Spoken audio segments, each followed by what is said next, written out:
Séance de la 14e saison d'Horreur c'est vendredi, donc organisée par les Films du Spectre, plus connu sous le nom du Festival européen de films fantastiques de Strasbourg. Alors on est très content de vous présenter ce soir Darkwater, un film de Hideo Nakata, puisque les fantômes japonais ont un peu déserté le festival pendant quelques années, mais voilà, pour ce soir ils reviennent à la charge.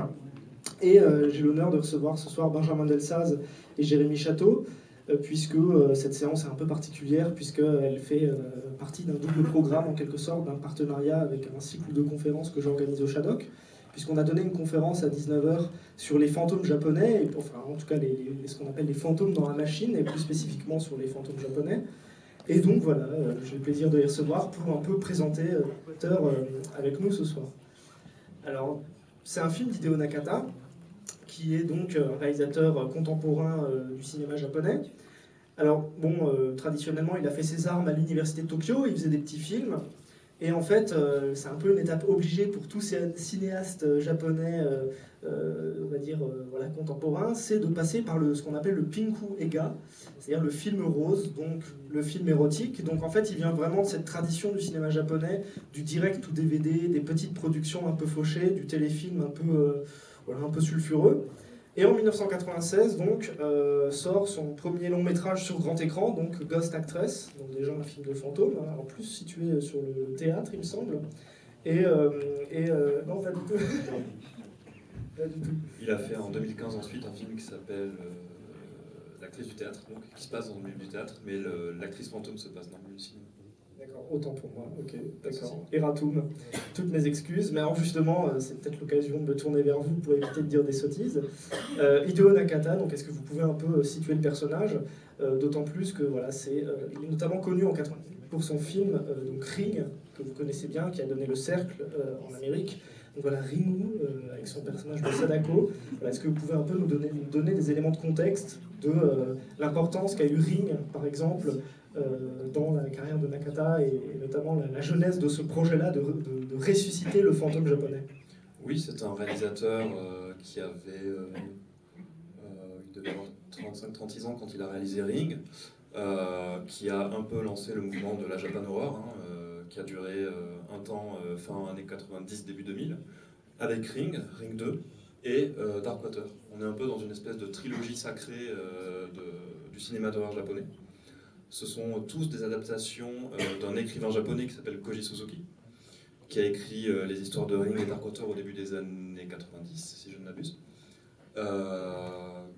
Donc, que Hideo Nakata a adapté, avec Kenji Kawai à la bande-son, qui est un compositeur absolument mythique au Japon. Il a aussi fait les musiques de Ghost in the Shell et ce genre de choses. Il a fait un travail, d'ailleurs c'est un film qu'il faut écouter, Darkwater. Il a fait un travail très intéressant, très organique, avec des sons étranges.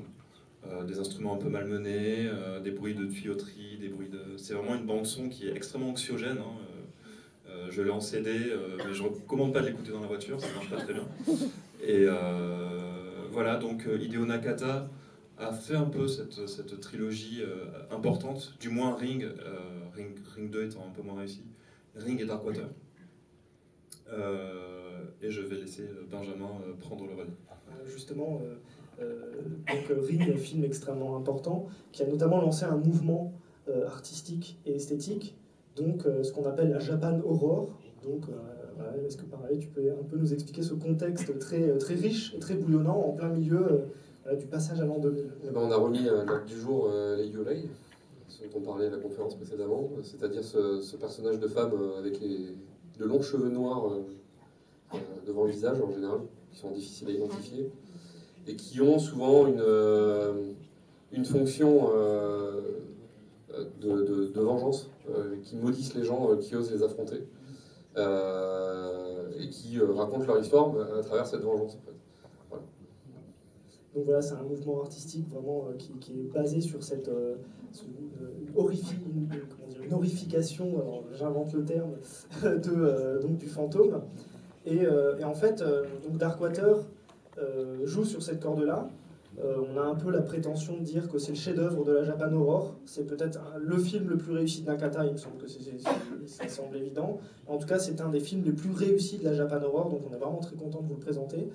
Et du coup, pour un mot de la fin, est-ce que vous avez peut-être des clés de lecture, ou en tout cas, est-ce que vous voulez attirer l'attention des spectateurs peut-être sur des éléments à ne pas oublier, comme la musique de Dark Water?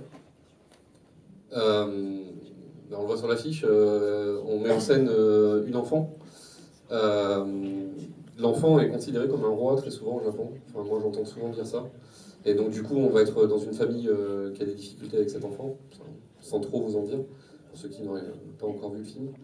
Et puis, on va suivre un personnage féminin, une femme, Tokyo-It, qui a toutes les difficultés en fait à être une femme dans cette société qui laisse pas trop la place aux femmes. Elle est en situation de divorce, dans le sens de divorce, je crois. Et en fait, voilà, elle essaie de s'insérer dans la société comme une femme occidentale, j'ai envie de dire, qui cherche un travail, ce genre de choses. Et elle cherche sa place, fondamentalement. C'est un film sur l'identité aussi. Et c'est intéressant, le Yulei, on en parlait tout à l'heure aussi, puisque c'est souvent des...